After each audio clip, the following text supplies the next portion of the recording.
la salute mentale. Si sono inventati i manicomietti. Sapete che le chiamano residenze sociosanitarie psichiatriche. Devi avere requisiti, aver superato i 45 anni, essere un cronico, e ti chiudono lì dentro e non esci.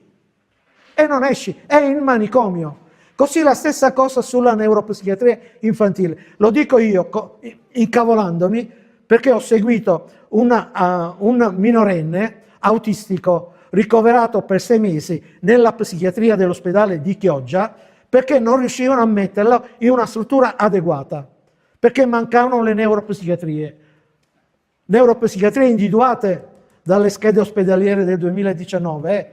Poi, oltre ad avere l'etichetta nell'ospedale neuropsichiatria infantile, c'è bisogno anche del personale e soprattutto di personale territoriale. Leggevo in treno su questo libro che riporta molti dati, che la Regione Veneto nell'ultimo anno ha dimezzato le figure apicali da 570 a 280.